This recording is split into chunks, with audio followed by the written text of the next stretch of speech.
Okay, the thong hole's drilled. I've skipped a couple steps that I'll explain right now. I didn't show them on camera. I've drilled holes just real gently, lightly into the inside of this. That's to pick up the epoxy, kind of like the grooves that I've cut into the steel. That'll help hold the epoxy to it. I've got my thong tube and my pin. I'm going to cut this in half. If you look, they're all roughed up. And that, again, that's to grab the epoxy a little bit.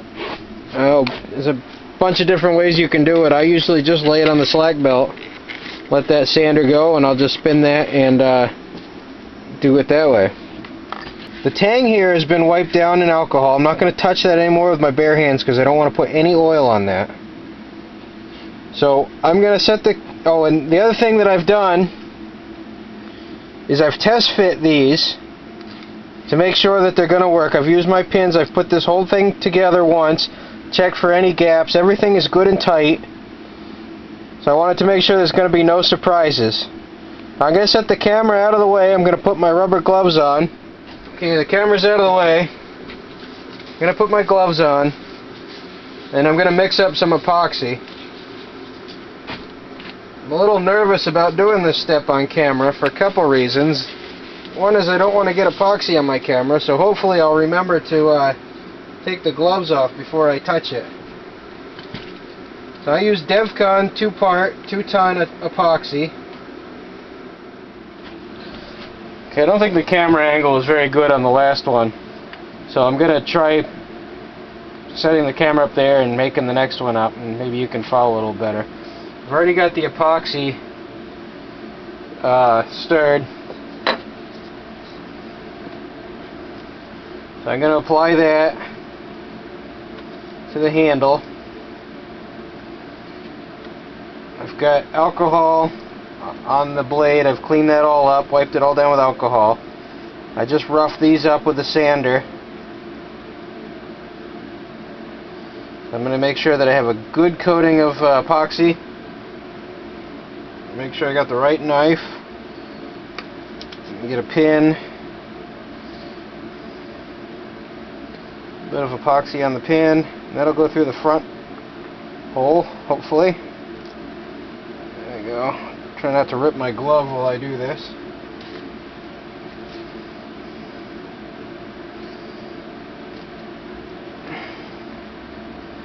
Oops, too far.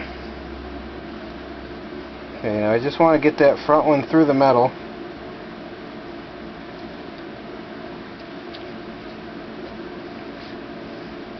I want to move that around a little bit.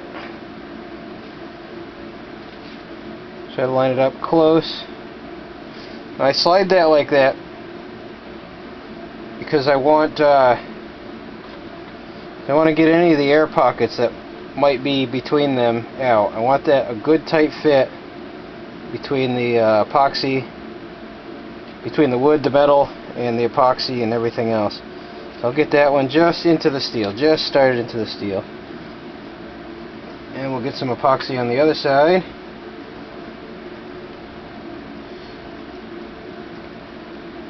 I want to make sure that everything is well covered. I don't want any gaps anywhere.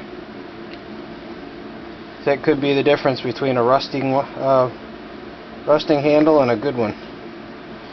I'll get that started. Same thing, I'll move that around. Okay, I'll bring that anvil out. That should be lined up, and it is. I keep all the wood lined up. That should go right in.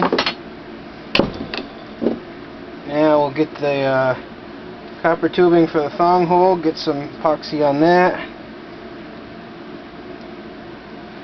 and I will drive that. Hopefully, hopefully that'll drive right through as well. Oh, perfect. Just get them poking out the other side a little bit. Get that out of the vise. And I'll grab that in the vise in the back.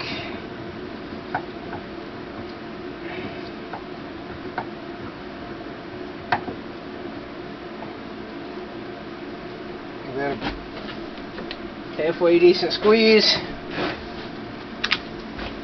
and get a couple clamps on it.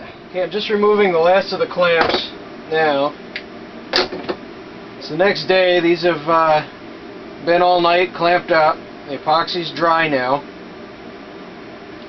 So we're going to start shaping the handles. The first step we have to do is the pins have to be cut down even with the wood. And you can grind them off with the sander, but they'll get pretty hot and they'll end up leaving a ring, like a burn mark in the wood. The other thing that can happen is you can heat up that epoxy and make a weaker connection. So we're going to go back over to the bandsaw.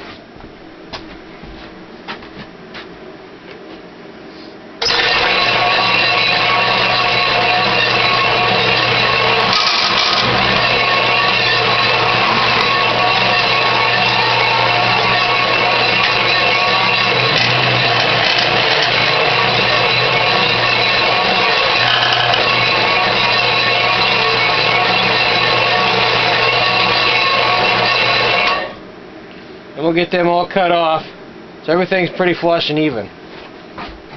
Okay, so back over to the bench. We have them all cut. All three of them are cut. Pretty close to even. And we start shaping. I use all of the sanders to do this. My first step will be to get the wood, or in this case the micarta, right to the metal. I'm going to try my best not to dig into the metal, but I want it even, smooth all the way around, and then I'll start shaping and profiling the handle so that it fits your hand good.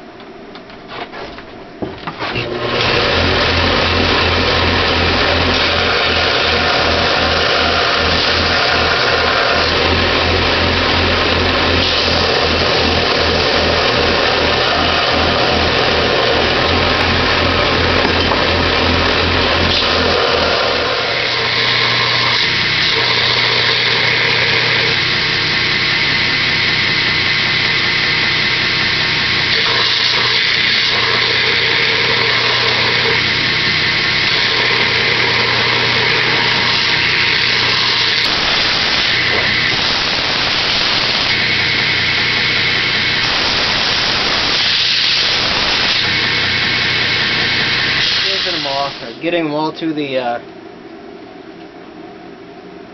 getting the wood so it all fits the metal. So now I'm going to profile the handles so that they fit good in your hands. Now the koa is pretty thick, so I'm going to have to work on this a little bit. I really just do it by hand.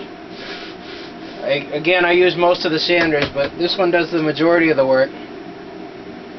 I just try to keep them symmetrical and make them fit the hand. So I'm going to work away on this for a little bit.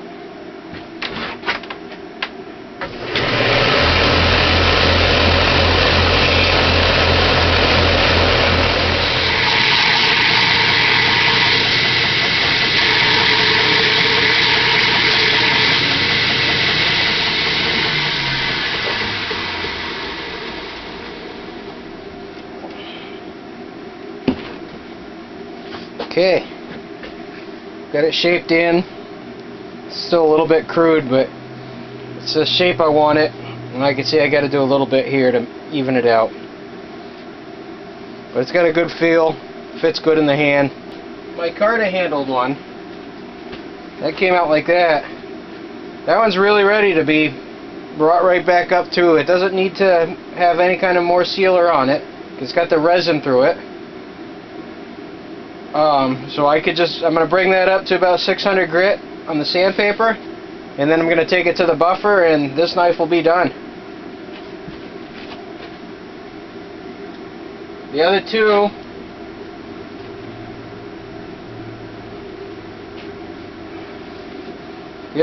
like I said, they'll need to be brought back up through the sandpaper, and then they'll need to be sealed. And I use tung oil, so these two will end up with tung oil on them. And then after the tung oil, then they'll be buffed out, and then they'll be finished. I guess that's really all there is to it. Thank you for watching, and give it a try. Here's the finished product.